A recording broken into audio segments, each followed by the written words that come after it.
So hi there welcome back. இந்த video வந்து எந்த வீடியோவாக இருக்க போகுது அப்படின்னா, நம்மளோட சேனலுக்குன்ட்டு சொல்லிட முடியாது. எனக்கு நான் வந்து ஒரு பிசி பில்ட் பண்ணியிருக்கேன். விச் இஸ் அதோட காசு வந்து எவ்வளோ வந்துச்சு அப்படின்னா, ஓவராலாக 72,000 பட்ஜெட்டில் வந்து ஒரு பிசி நான் வந்து பில்ட் பண்ணியிருக்கேன். இப்போ எனக்காக ஏன் யூஸ்க்காக அது நான் ஓவராலாக எதுக்கு யூஸ் பண்ணுவேன் அப்படின்னா, நான் வந்து யூடியூப் பண்ணுறேன்றதை தாண்டி நான் வந்து மெயினாக பண்ணுறது இந்த ஃப்ரீலான்சிங் எடிட்டிங் தான். எனக்கு ஒரு சில கிளைண்ட்ஸ் இருப்பாங்க, அவங்களுக்கு நான் வந்து வீடியோ சென்ட் பண்ணுவேன். இந்த மாதிரி ஒர்க்கு தான் இப்போ நான் வந்து மெயினாகவே பார்க்குறது இப்போதைக்கு. ஸோ இந்த ரீசனுக்காக நான் வந்து என்ன அப்படின்னா, லேப்டாப் தான் இதுக்கு முன்னாடி வந்து யூஸ் பண்ணேன். லைக் சாஃப்ட்வேர்ஸ் தான் யூஸ் பண்ணுவேன். Adobe Premiere Pro, after effects, ஃபோட்டோன்னு எடுத்திங்கன்னா ஃபோட்டோஷாப், இல்லுஸ்ட்ரேட்டர், இந்த மாதிரி ஒர்க்ஸ்லாம் நான் வந்து பண்ணுவேன். இது மேபி ஒரு சிலர் தெரிஞ்சிருக்கலாம். பட் நார்மலாக வந்து இந்த மாதிரி ஒர்க்ஸுக்கே எனக்கு லேப்டாப் வந்து செட் ஆகலை. ஸோ அந்த ரீசனுக்காக பிசி பில்ட் பண்ணியிருந்தேன். பிசி வந்து 72,000 பட்ஜெட்டுக்கு வந்து இப்போ நான் பில்ட் பண்ணியிருக்கேன். ஓவராலாக இதை பற்றி நான் பேசுறதுக்கான காரணம் வந்து, நம்ம சேனலில் வந்து இந்த மாதிரி ரிலேட்டடான வீடியோஸ் தான் பண்ணுவோம். ஸோ நம்மளோட சேனலுக்கே பண்ணியிருக்கோம் அப்படின்ற பட்சத்தில் அதை பற்றி நான் சொல்லணுன்றதுக்காக தான் இந்த வீடியோ நான் வந்து சொல்கிறேன்.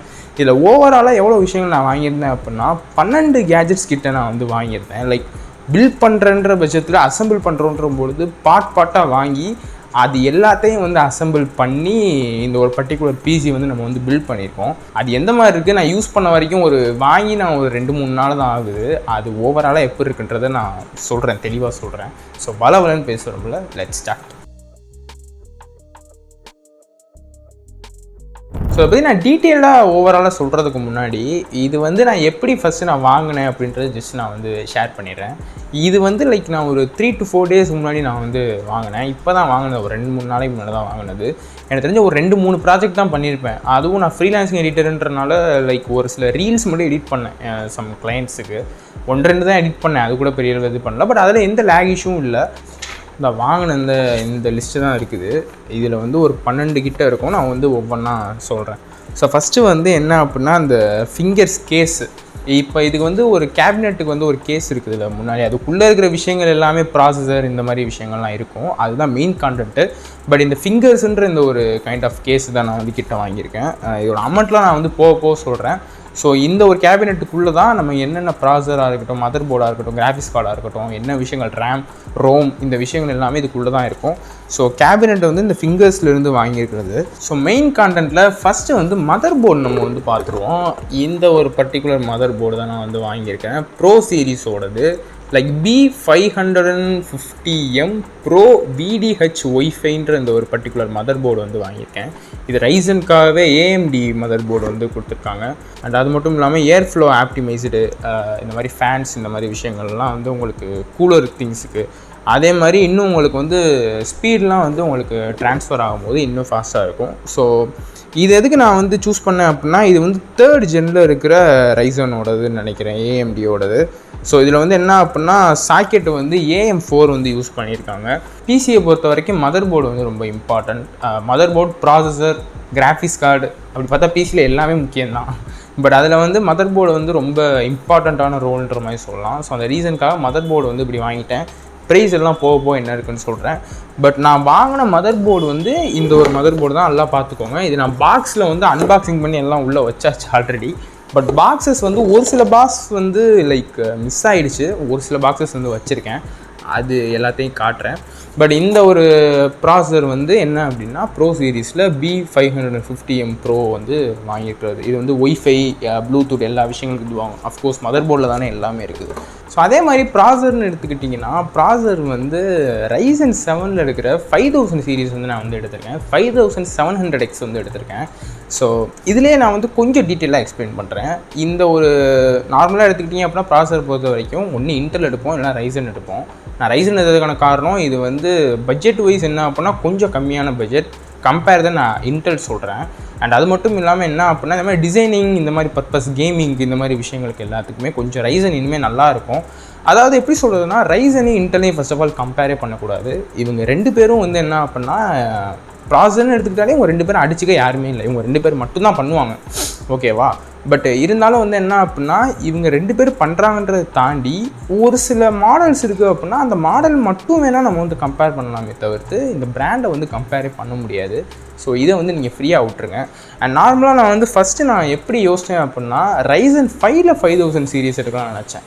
Ryzen 5ல 5600X எடுக்கலாம் நான் வந்து நினச்சேன். எக்ஸ் சீரீஸ்லாம் நார்மலாக வந்து ஜி சீரீஸ் இந்த மாதிரி சீரீஸுமே வந்து இருக்குது இந்த ஒரு 5000 7000 சீரீஸ்லேயே. பட் நான் எக்ஸ் சீரீஸ் வந்து எடுத்ததுக்கான காரணம் இந்த GH இதெல்லாம் கம்பேர் பண்ணும்பொழுது எக்ஸ் சீரீஸ் வந்து நல்லாயிருக்கும் உண்மையாக சொல்லணும்னா எல்லா வகையிலையுமே.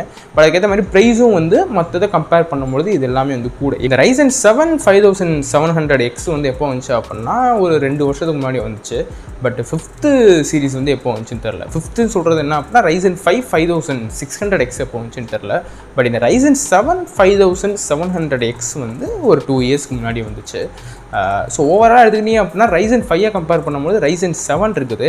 இல்லை இந்த கோர் ஸ்ட்ரெட்ஸ் இந்த மாதிரி விஷயங்கள்லாம் மாறும். அண்ட் அது மட்டும் இல்லாமல் அது வந்து என்ன அப்படின்னா DDR4 வரும், இது வந்து DDR5 வருது. ஓகேவா, அந்த ரீசன் தான். இதுவும் இன்னும் நான் வந்து கொஞ்சம் டீட்டெயிலாக சொல்கிறேன். இப்போ இதை பொறுத்த வரைக்கும் ப்ராசரை வந்து 2 விஷயங்கள் வந்து நம்ம மெயினாக பார்க்கணும். GHZ இந்த மாதிரி விஷயங்கள்லாம் கம்பேர் பண்ணணும். இந்த கிளாக் ஸ்பீடு இந்த மாதிரி விஷயங்களை கம்பேர் பண்ணுறதை விட நம்ம வந்து இந்த ட்ரெட்ஸ் கோர்ஸ் இதெல்லாம் எப்படி இருக்குன்றதை பார்க்கணும். கோர்ஸ் வந்து என்ன அப்படின்னா அந்த கோர்ஸ் ட்ரெஸ் இந்த ரெண்டுமே Ryzen 5ல 5600Xல வந்து எப்படி இருக்குது அப்படின்னா உங்களுக்கு 612 வந்து வருது. கோர்ஸ் வந்து 6 இருக்கும், ட்ரெட்ஸ் வந்து 12 இருக்கும். பட் இதுவே Ryzen 7 5700Xல வந்து கோர்ஸு ட்ரெட்ஸ் இது ரெண்டுமே டபுளாக வரும். டபுள் சென்ஸ் டபுளாக இல்லை, லைக் கொஞ்சம் மட்டும் மாறும். இதில் 6 கோர்ஸ் இருக்குதா அப்படின்னா இதில் வந்து 8 கோர்ஸ் இருக்கும். ட்ரெட்ஸ் வந்து அதில் 12 இருக்குது அப்படின்னா இதில் வந்து 16 இருக்கும். ஸோ இது வந்து கொஞ்சம் டபுளாக இன்க்ரீஸ் ஆகிற மாதிரி இருக்கும். ஸோ இதனால் வந்து என்ன அப்படின்னா பெஞ்ச் மார்க் ஸ்பீடாக இருக்கட்டும், நார்மல் ஸ்பீடாக இருக்கட்டும், யூஸ் பண்ணுறதுக்காக இருக்கட்டும், நீங்கள் ஒர்க் ஃப்ளோவாக இருக்கட்டும், நீங்கள் ஒரு ஒர்க் பண்ணிட்டீங்கன்ற பட்சத்தில் அதான் ஒர்க் ஃப்ளோ. ஒரு ஒர்க் பண்ணிட்டீங்கன்ற பட்சத்தில் அடுத்து நீங்கள் ஒர்க் போகும்பொழுது பெரிய அளவில் ஹீட்டிங் இஷ்யூஸாக இருக்கட்டும், லேக் இஷ்யூவாக இருக்கட்டும், இந்த மாதிரி விஷயங்கள் எதுவும் இருக்காது.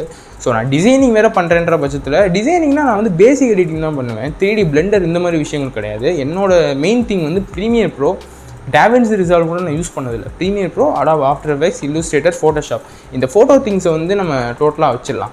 Illustrator, Photoshop இதெல்லாம் வந்து நீங்கள் நார்மல் Ryzen 5லே சூப்பராக இருக்கும், அதை விட்டுருங்க. நான் மெயினாக பார்த்தது After Effects, ப்ரீமியர் ப்ரோ இது ரெண்டுமே நல்லா இருக்கணும். After Effectsல கூட பெரிய அளவில் நான் வந்து யூஸ் பண்ண மாட்டேன். ப்ரீமியர் ப்ரோ தான் நான் மேக்ஸிமம் யூஸ் பண்ணுவேன். ஏன்னா பேசிக் கட்ஸ் தான் இருக்கும். பட் அதில் வந்து ஒரு சில லேயர்ஸ் ஆட் பண்ணுற மாதிரி இருக்கும், அனிமேஷன் பண்ணுற மாதிரி இருக்கும். பட் மேபி பிளெண்டர் கற்றுக்கிற மாதிரி இருந்தாலும் நான் கற்றுப்பேன். ஸோ அந்த ரீசனுக்காக தான் நான் வாங்குறதே மெயினாக வாங்கிடலாம் அப்படின்ற மாதிரி நினச்சேன். இப்போ இந்த யூசேஜ் மட்டும் நான் வாங்குறதா இருந்தால் ஒரு 50-லே நான் வந்து வேலையை முடிச்சிருந்துக்கலாம். 50லே ஈஸியாக வேலையை முடிக்கலாம். ஒரு i3யோ Ryzen 3யோ இல்லை Ryzen 5 கூட ஈஸியாக எடுத்துருந்துருக்கலாம், கொஞ்சம் ஒரு சில விஷயங்கள் கம்மி பண்ணிவிட்டு. பட் நான் இதை மெயினாக எடுத்ததுக்கான காரணமே எனக்கு நாளை பின்ன நான் பிளெண்டர் யூஸ் பண்ணால் கூட நார்மல் பர்பஸுக்கு எனக்கு யூஸ் ஆகுன்ற ரீசனுக்காக தான் இந்த ஒரு ப்ராசர் வந்து யூஸ் பண்ணியிருக்கேன். ஸோ மெயினாக நான் ப்ராசர் பற்றி மட்டுமே ஒன்று பேசுறதுக்கான காரணம், ஒரு கம்ப்யூட்டரில் வந்து ப்ராசர் ரொம்ப முக்கியம். ப்ராசர், மதர் போர்ட், கிராஃபிக்ஸ் கார்டு இது மூணுமே ரொம்ப முக்கியம். அதை பராமரிக்கிறதுக்கு தான் இந்த பவர் சப்ளை இந்த மாதிரி விஷயங்கள் எல்லாம் யூஸ் ஆகும். கீபோர்டு, மானிட்ரு அது விட்டுருங்க. கீபோர்டு, மானிட்ரு இது வந்து ஸ்பீடுக்கும் இதுக்கும் சம்மந்தமே இல்லை. ஸ்பீடு வந்து மேக்ஸிமம் இந்த ப்ராசர்லேருந்து மட்டும்தான் வருது. Graphics card, so mother board ரொம்ப இம்பார்ட்டன்ட். மதர் போர்டில் தான் உங்களுக்கு வந்து இந்த USB போர்ட்ஸ், HDMI இந்த மாதிரி விஷயங்கள்லாம் இருக்குது. பவர் சப்ளைக்கு வந்து இந்த ES போர்ட்ஸ்லேருந்து VS700L வந்து யூஸ் பண்ணியிருக்கேன். இது எல்லாமே டப்பாவாக தான் இருக்கும், இதில் ஒன்றுமே இல்லை. ஆல்ரெடி அன்பாக்ஸ் பண்ணது ஒரு சில டப்பாவே காணேன். இன்ஃபேக்ட் ஒன்று மட்டும் இங்கே நான் சொல்ல விரும்புகிறேன், எல்லாமே நான் வந்து நல்ல ஒரு பிராண்டில் நல்ல ஒரு இது தான் வாங்கியிருக்கேன், லைக் நல்ல ஒரு மாடல்ஸ் தான் வாங்கியிருக்கேன். இது ரொம்ப முக்கியம். நீங்கள் எந்த பட்ஜெட்டில் வேணாலும் வாங்குங்க, பட் ஒரு ப்ராசர் எடுக்கிறீங்கன்னா அதுக்கேற்ற மாதிரி மதர் போர்டு வாங்குங்க. ஒரு மதர் போர்டு வாங்குறீங்கன்னா அதுக்கேற்ற மாதிரி கிராஃபிக்ஸ் கார்டு வாங்குங்க, அதுக்கேற்ற மாதிரி மானிட்டர் வாங்குங்க. மானிட்டர், கீபோர்ட், மவுஸ் இதெல்லாம் கூட நம்ம அடுத்து வச்சுக்கலாம். மெயின் திங் இந்த 3 விஷயம் தான். அடுத்து மெயின் நீங்கள் எடுத்துக்கிட்டீங்க அப்படின்னா இந்த ஒரு பர்டிகுலர் கிராஃபிக்ஸ் கார்டு வந்து நான் என்ன யூஸ் பண்ணியிருக்கேன் அப்படின்னா Gigabyte GeForce GTX graphics card தான் யூஸ் பண்ணியிருக்கேன். அஃப்கோர்ஸ் எனக்கு தெரியும் NVIDIA போச்சு கீழே இருந்ததுக்கான காரணம் உள்ளே ஒன்றுமே இல்லை, அதனால தான் தைரியமாக கீழே விழுந்துச்சு ஆட்டோமேட்டிக்காக, நான் ஒன்றும் பண்ணல. சரி, ஓகே, Gigabyteலேருந்து எடுத்திருக்கேன். GTX 6050 வந்து எடுத்திருக்கேன். பட் இந்த 1650லே வந்து உங்களுக்கு இருக்குது, சூப்பர் இருக்குது, 1660 இருக்குது, இதுக்கு கீழே வந்து இந்த ஒரு 750 இதெல்லாம் இருக்குது. பட் GTXன்னு எடுத்துக்கிட்டிங்க அப்படின்னா இது நார்மலாகவே ஸ்டாப் பண்ணிட்டாங்கன்னு நினைக்கிறேன். 1615 வந்து ஒரு ஹையன், ரொம்ப ஹையன். அதாவது GTX சீரீஸை பொறுத்த வரைக்கும் 1615 வந்து கூட தான். பட் 1660 இருக்குது, 1650 சூப்பர் எஸ் இந்த மாதிரி விஷயங்கள் எல்லாமே இருக்குது. பட் இதுவுமே எடுத்துக்கிட்டிங்க அப்படின்னா இப்போ இருக்கிற கேம்ஸ் எல்லாமே நீங்கள் ரன் பண்ணலாம் இந்த ஒரு பர்டிகுலர் கிராஃபிக்ஸ் கார்டில். பட் இது பெரிய கிராஃபிக்ஸ் கார்டு கிடையாது, அதுக்காக ரொம்ப கம்மியான கிராஃபிக்ஸ் கார்டும் கிடையாது.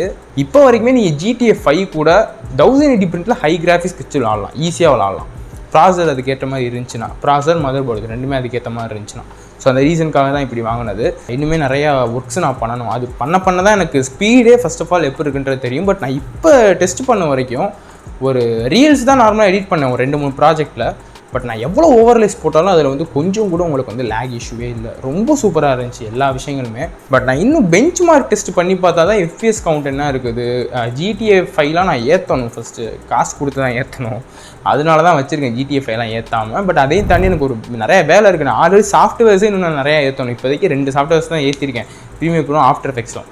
இதுவுமே நான் ஃபோட்டோஷாப், இல்லுஸ்ட்ரேட்டர் இந்த மாதிரி விஷயங்கள்லாம் இருக்கணும். அதை ஏற்றி நான் ஒர்க் பண்ணதுக்கப்புறம் தான் மேபி பெஞ்ச் மார்க்ஸ் நான் சொல்ல முடியும். பட் அப்கமிங் வீடியோஸ் நிறையா இருக்குது, அதை பற்றிலாம் நான் வந்து சொல்கிறேன். ஸோ அடுத்து நீங்கள் மெயின் எடுத்துக்கிட்டிங்கன்னா மானிட்டர். இந்த மானிட்டர் தெரியுதா இல்லைன்னு உங்களுக்கு தெரியும்னு நினைக்கிறேன். பட் நான் வந்து நார்மலாக காட்டிடுவேன், ஒன்றும் கவலைப்படாதீங்க. லைக் நான் நார்மலாகவே இந்த பாக்ஸ் வந்து காட்டிடுவேன், மானிட்டரையும் காட்டிடுவேன். ஸோ அந்த ரீசன்னால் தெரியும்னு நினைக்கிறேன் உங்களுக்கு. அல்ட்ரா கியர்லேருந்து எடுத்திருக்கேன் 24GN65R. இது வந்து நான் எடுத்திருக்கேன். இந்த மானிட்டரை பற்றி நான் கொஞ்சமாக இப்போ வந்து எக்ஸ்பிளைன் பண்ணுறேன். இந்த மானிட்டர் வந்து என்ன அப்படின்னா 24 இன்ச் மானிட்டர், 144 ஹெர்ட்ஸ் இருக்குது. அண்ட் நீங்கள் வந்து அட்ஜஸ்ட் பண்ணிக்கலாம், லைக் ஹைட்டாக இருக்கட்டும், இந்த மாதிரி விஷயங்கள். ஒரு ப்ரொஃபஷனலான ஒரு வீடியோ எடிட்டர்ஸாக இருக்கட்டும், ஃபோட்டோ எடிட்டர்ஸாக இருக்கட்டும், உங்களுக்கு கலரில் வந்து எந்த ஒரு பர்டிகுலர் திங்ஸுமே வந்து இடிக்காது. அதளவுக்கு எல்லாமே ரொம்ப சூப்பராக இருக்கும். அந்த ரீசனுக்காக தான் இந்த ஒரு மானிட்டரை நான் வந்து சூஸ் பண்ணதுக்கான காரணமே வந்து இதுதான். நான் மெயினாக பார்த்து வாங்கினதுக்கான காரணமே எனக்கு ஓரளவு டிஸ்பிளே பெருசாக இருக்கணும். நான் லேப்டாப் வச்சு பட்ட கஷ்டம்லாம் போதும்டா அப்படின்ற காரணத்துக்காக தான். இதுவே ரொம்ப காசு வந்துச்சு சொல்லப்போனால். மானிட்டர் வந்து ஒரு 10Kக்கு மேலேயே வந்துச்சு. அது என்னன்றதை நான் அதான் ப்ரைஸ் லிஸ்ட்டை வந்து நான் கடைசியாக சொல்கிறேன். பட் நான் மெயினாக இந்த அல்ட்ரா கியர் வந்து எல்ஜியை பொறுத்த வரைக்கும் ரொம்ப சூப்பராக இருக்கும். அது டிசைன் வைஸுமே ரொம்ப நல்லாயிருக்கும். அட்ஜஸ்ட் பண்ணிக்கிற மாதிரி இருக்குது, கலர் கரெக்ஷன் இருக்குது, இந்த மாதிரி வந்து நிறைய விஷயங்கள் இருக்குது. அந்த ரீசனுக்காக தான் வாங்கினேன். 144 ஹெர்ட்ஸ் வரைக்கும் ரெஃப்ரெஷ் ரேட் இருக்குது. யூஸ் பண்ணுறதுக்கு ரொம்ப ஸ்மூத்தாக இருக்கும். ரெஸ்பான்ஸ் டைமே 1 ms தான் இருக்குது. ஸோ லைக் நீங்கள் லைட்டாக தொட்டாலே உங்களுக்கு வந்து டக்குன்னு வரும். ஸோ நான் மெயினாக இது எல்லாமே எடுத்ததுக்கான காரணமே எனக்கு வந்து இப்போ நான் 70,000 ரூபாய்க்கு இன்வெஸ்ட் பண்ணுறேன் அப்படின்னா எனக்கு ஸ்பெக்கு ரொம்ப இல்லைனாலும் இருக்க ஸ்பெக்கில் நல்லா ஓடணும். இதுதான் என்னோடய கான்செப்ட்டு. பட் நிறைய விஷயங்கள் நான் வந்து ஓவராலாக இதை பற்றி வந்து அப்கமிங் வீடியோஸில் ஒவ்வொன்றுமே செப்பரேட்டாக எப்படி இருக்குன்றது சொல்கிறேன். ஸோ இந்த கேபினெட்டுக்கு வந்து நான் ஒரு கூலர் வாங்கியிருந்தேன். லைக் இந்த கூலர் வந்து என்ன அப்படின்னா ஹைப்பர் 212 ஸ்பெக்ட்ரம் V3ன்ற இந்த ஒரு கூலர். உள்ளே வந்து ஃபேன் மாதிரி வரும். ஸோ இது வந்து என்ன அப்படின்னா ஹீட் எல்லாம் வெளியே எவாப்ரேட் பண்ணும். அது எல்லாத்துக்குமே தெரியும். அப்புறம் அவ்வளோதான். என்ன இதுன்னு எடுத்துக்கிட்டிங்கன்னா ஃபாக்ஸின் வாங்கியிருக்கேன். அதான் நான் சொன்னேன்ல, இன்வெர்ட்ரு. லைக் கரண்ட் போயிடுச்சு, இப்படி டக்குன்னு சிஸ்டம் ஆஃப் ஆயிடுச்சுன்னா போயிடும். அதனால் வந்து இது எடுத்திருக்கேன். இதுவுமே ஒரு நல்ல பிராண்டுன்றது எல்லாத்துக்கும் தெரியும். அட் தி சேம் டைம் நல்ல ஒரு வாட்ஸில் இருக்கிறதும் நான் வந்து எடுத்திருக்கேன். ஏன்னா இது வந்து பவர் சப்ளை ரொம்ப அதிகமாகும் ஓவராலாக. ஸோ இன்வெர்ட்டரே வந்து டக்குன்னு கரண்ட் போனாலும் அந்த இன்வெர்ட்டரே நம்ம வந்து 2000 ரூபாய்க்கு கூட வாங்கலாம் ஈஸியாக. பட் அந்த இன்வெர்ட்டர் வந்து தாக்கு பிடிக்கணும். ஓரளவு அதை நம்ம ஒன்றும் பண்ண போகிறதில்ல, 2-3 நிமிஷத்தில் சேவ் பண்ணிட்டு சிஸ்டம் க்ளோஸ் பண்ணிடுவோம். பட் இருந்தாலும் அதை கட்டுப்படுத்துறதுக்காகவது அந்த பவர் வந்து இருக்கணுன்ற காரணத்துக்காக இது வாங்கியிருக்கிறது. இதுபடி என்ன இந்த ரேம் ரோம் இது வந்து என்னன்றது சொல்கிறேன். அந்த பாக்ஸ் இல்லை, அதான் ஒரு சில பாக்ஸ் மிஸ் ஆகிடுச்சு. அப்புறம் இந்த மவுஸஸ் இது கீபோர்டு இதெல்லாம் இருக்குது என்னன்றது சொல்கிறேன். ரேம்னு எடுத்துக்கிட்டிங்கன்னா 16 GB ரேம் இருக்குது. அதே மாதிரி ரோம்னு எடுத்துக்கிட்டிங்கன்னா 512 SSD ஜிபியில் வந்து இருக்குது. ஹார்ட் டிஸ்க் வாங்கணும், அடிஷ்னல் ஹார்ட் டிஸ்க்கு 1 TB ஹார்ட் டிஸ்க் நான் வாங்கணும். அது வந்து ஒரு கொஞ்சம் நாளாக வாங்கிப்பேன். அது அடிஷ்னல் நம்ம எப்போ வேணாலும் மாட்டிக்கிறது தான். ஸோ மித்தபடி வந்து இந்த விஷயங்கள் இருக்குது. கீபோர்டுன்னு எடுத்துக்கிட்டிங்க அப்படின்னா பேக்லைட் கீபோர்டு வந்து வாங்கியிருக்கேன். இது பார்த்துக்கோங்க, லைட்டு வச்சது தான், வயர் தான். நான் வயர்லெஸ் எடுக்கலாம்னு நினச்சேன். பட் எடுத்ததுக்கான ரீசன் என்னன்னு சொல்கிறேன். MK1400 Pro அப்படின்ற ஒரு பேக்லைட்டு கீபோர்டு வந்து வாங்கியிருக்கேன். லைட்டு சூப்பராக இருக்குது, எல்லா வகையிலையுமே பார்க்குறதுக்கு யூஸ் பண்ணுறதுக்கு. அந்த நைட்டு கூட எனக்கு வந்து எந்த வகையிலையுமே எரிச்சலே இல்லாமல் இருக்குது. அது இந்த பேக் லைட்டாக இருக்கட்டும். மானிட்டர் ரொம்ப பெஸ்ட்டாக வாங்கிட்டனால, சாரி இது என்ன பேனல்னு சொல்ல மாட்டேன், IPS பேனல். ஸோ ஐபிஎஸ் நான் மெயினாக இருக்கிறதுக்கான காரணமே எனக்கு வந்து ஐக்கு நல்ல ப்ரொடக்ஷனாக இருக்குன்ற ரீசன் தான். ஸோ மானிட்டர் வந்து ஐபிஎஸ் பேனலில் இருக்குது, அது சொல்ல மறந்துட்டேன், நோட் பண்ணிக்கோங்க. ஸோ கீபோர்டு வந்து இந்த மாதிரி வாங்கியிருக்கேன். இது வந்து வயர் தான். அண்ட் ஸ்போர்ட்ஸோட தான் வந்து வாங்கியிருக்கேன். GM320 gaming optical gaming mouse. But இந்த மவுஸில் வந்து லைட் சேஞ்ச் ஆகும், அது வந்து லைட் சேஞ்ச் ஆகாது. பட் அதிலே லைட் எரியும், இதிலே லைட் எரியும். அமர்த்தினா கூட அமர்த்திக்கலாம் கீபோர்டில். ஸோ இவ்வளோ விஷயங்கள் ஐ திங்க் நான் எல்லாமே வந்து கவர் பண்ணிட்டேன்னு நினைக்கிறேன். ஸோ இதுதான் நான் பிசி பில்ட் பண்ணது. ப்ரைஸ் என்னன்றதை சொல்லிடுறேன் அட் லாஸ்ட்டாக. ஸோ ஃபஸ்ட்டு வந்து கேஸு. ஸோ ஃபிங்கர்ஸ்லேருந்து RGB லைட் இருக்கிற வைல்ட் பாக்ஸ் சேசிஸ் வந்து வாங்கியிருக்கேன். இது வந்து என்ன பண்ணால் 2754 கிட்ட வந்து வருது. லிஸ்ட்டு ஒவ்வொன்றா சொல்கிறேன். ஸோ அடுத்து 16 GB ரேம் இருக்குதுன்னு சொன்னேன் இல்லையா, அதுவும் வந்து ஒரு 2711 வந்து வருது. அதுக்கப்புறம் 500 SSD ஜிபி சொன்னேன்ல, அது வந்து ஒரு 3220 வந்து வருது. அதுக்கப்புறம் LG 24 inch IPS ultra gear monitor 10,000 வருது, 10,423 வந்து வருது. அதே மாதிரி வந்து MSI இந்த மதர் போர்டு சொன்னேன்ல, MSI B550 Pro இருக்குல்ல, BDM ஒய்ஃபை மதர் போர்டு வந்து 8,898 வந்து வருது மதர் போர்டு மட்டுமே. அண்ட் அதே மாதிரி இப்போ வந்து 5 சொல்லியிருக்கேன்னா, அடுத்து 6வது வந்து Ryzen 7 5700X ப்ராசஸர் வந்து என்ன அப்படின்னா 14,000 வருது, 14,237 ரூபா வந்து வருது. இது எல்லாமே சொல்லப்போனால் கம்மியாக தான் இருக்குது. நீங்கள் ஃப்ளிப்கார்ட் அமேசான் ப்ரைஸ் போய் பாருங்கள், ரொம்ப அதிகமாக இருக்கும். இப்போ இந்த ப்ராசஸரே வந்து ஒரு 18,000 இருந்துச்சுன்னு நினைக்கிறேன், பட் இதில் வந்து ரொம்ப கம்மியாக இருக்குது. அதான் இங்கே கம்மியாக இருந்துச்சு ஓரளவு. அது வந்து என்ன அப்படின்னா ஸ்டோரில் வேறு மாதிரி இருக்கும், ஆன்லைன் வேறு மாதிரி இருக்கும். அந்த ரீசன்னால என்னன்றது தெரியல. ஸோ இது வந்து 14,237 வருது. அதே மாதிரி ஸ்போர்ட்ஸ் இந்த கேமிங் மவுஸ் சொன்னேன் இல்லையா, அது வந்து ஒரு 508 வருது. அதே மாதிரி கேமிங் கீபோர்ட் பேக்லைட் கீபோர்ட் இருக்குல்ல 1400 Pro, இது வந்து ஒரு 550 வருது. அடுத்து வந்து அந்த பவர் சப்ளை சொல்லியிருந்தேன்ல VS700L வேல்யூ சீரீஸில், அது வந்து என்ன அப்படின்னா 2372 வருது. ஃபாக்ஸின் 1K VA UPS FPS 1001 3474 வந்து வருது. So which is remaining 2. Cooler வாங்கியிருந்தேன்னு சொன்னேன்ல, ஃபேன் LED ஃபேன் லைட்டோடது, அது வந்து என்ன அப்படின்னா 1949 வருது. அட் லாஸ்ட்டாக கிராஃபிக்ஸ் கார்டு 10,000 வருது, 9,915 வருது. ஸோ இதில் வந்து ப்ரைஸ்லாம் அவங்க இன்னும் கம்மி பண்ணல, இருக்கிற ப்ரைஸ் தான் இது. ஓவராலாகவே ஷோரூமில் வந்து என்ன பண்ணுவாங்க அப்படின்னா ப்ரைஸ்லாம் கம்மி பண்ண மாட்டாங்க. நம்ம 70,000 ரூபாய்க்கு வாங்கினாலும் சரி, 1,00,000 ரூபாய்க்கு வாங்கினாலும் சரி, அதே ப்ரைஸ் தான், 10 ரூபா கூட கம்மி பண்ண மாட்டாங்க. ஸோ இந்த ப்ரைஸ் லிஸ்ட்டு தான் ஓவராலாக. 12 மெயின் காம்போனன்ட்ஸ் வருது. இந்த 12மே இந்த பிசி அசம்பிள் பண்ணுறதுக்கான மெயின் காம்போனன்ட்ஸ் தான். ஸோ கணக்கு கூட்டி பாருங்கள், கரெக்டாக இருக்கும். ஸோ ஓவராலாக மெயினாக நான் வாங்கினதுக்கான காரணமே இது வந்து லைக் கேமிங் கூட விளாடுவேன் அப்பப்போ, இந்த எடிட்டிங்காக தான் மெயினாக வாங்கினது. நான் சின்னதாக ஒரு இது மட்டும் சொல்கிறேன், பிசி எப்பவுமே பில்ட் பண்ணுறீங்க அப்படின்னா ஒரு நல்ல பிராண்டாக வாங்கிடுங்க, அதான் நல்லது. ஏன் அப்படின்னா இப்போ நீங்கள் எப்படி வேணாலும் எடுக்கலாம், பட் எடுக்கிறத வந்து நல்லதாக எடுத்துட்டீங்க அப்படின்னா எந்த பிரச்சனையுமே இருக்காது. அதனால தான் நான் 70,000 ரூபாய்க்கு நார்மல் GTX தான் போட்டிருக்கேன். பட் அது எடுத்ததுக்கான காரணமே கூட இது தான். ஸோ இந்த மாதிரி வாங்குறது வந்து நீங்கள் தெளிவாக வாங்கிட்டீங்கன்னா அடுத்து வந்து எந்த பிரச்சனையுமே இருக்காது. ஸோ அவ்வளோதான், எல்லாமே நல்லா பிராண்டாக வாங்குங்க, நல்ல ஒரு மாடலாக ஆடுங்க, இதுதான் நான் சொல்கிறது. பட் நான் எடுத்தது எல்லாமே நல்ல மாடல், நல்ல பிராண்டு, எதுவுமே வந்து லோக்கல்னு சொல்கிற அளவுக்கு ஒன்றுமே இல்லை. அது நான் எடுத்த மவுஸ்லேருந்து ப்ராசஸர் வரைக்கும் எல்லாமே ரொம்ப கரெக்டாக. நானே வந்து டெக்கில் ஓரளவு இருக்கிறனால எனக்கு எதோ தெரியும், நார்மலாக தெரியும், ரொம்ப தெரியாது. ஸோ இந்த மாதிரி இருக்கிறனால ஓரளவு எனக்கு தெரிஞ்சதை வச்சு நான் உங்கள்கிட்ட கேட்டதை வச்சு இந்த மாதிரி வந்து ஒரு லாக் பண்ணது. நான் சொல்லப்போனால் 60K தான் எடுக்கலாம்னு எடுத்தேன், இது எல்லாமே சேர்த்தேன், மானிட்டர் எல்லாமே சேர்த்தேன். பட் நீங்கள் 70,000 ரூபாய்க்கு எடுத்தால் தான் வந்து நீங்கள் யூஸ் பண்ணுறதுக்கு அடியாகாமல் இருக்குன்னு சொன்னால தான் அது எனக்கும் தெரிஞ்சுது, அந்த காரணத்துக்காக தான் இப்படி எடுத்தது. ஸோ அவ்வளோதான். மேபி வீடியோ குவாலிட்டி இதுக்கப்புறம் நல்லாயிருக்கும். இந்த வீடியோவை நான் அதில் தான் எடிட் பண்ண போகிறேன். அது எல்லாமே நான் எப்படி இருக்குன்றத சொல்கிறேன், எக்ஸ்போர்ட் பண்ணுறது இந்த மாதிரி விஷயங்கள் எல்லாமே. இன்னும் நான் போக போக தான் பெஞ்ச் மார்க் டெஸ்ட் இதெல்லாம் பண்ணணும். ஓவராலாக எல்லாமே எப்படி இருக்குன்றத சொல்கிறேன், பேசுவோம் இதை பற்றி நிறையா. நான் வாங்கியிருக்கிற எல்லா காம்போனன்ட்ஸுக்குமே தனித்தனியாகவே ரிவ்யூ பண்ணுறேன் யூஸ் பண்ணி. அடுத்த மானிட்டர் தான் ரிவ்யூ பண்ணுன்றேன், அது எல்லாமே பார்த்து எப்படி இருக்குன்றத சொல்கிறேன். ஸோ சீன் வந்து வீடியோ, அது வரைக்கும் பண்ணுறேன். Bye from நிச்சா.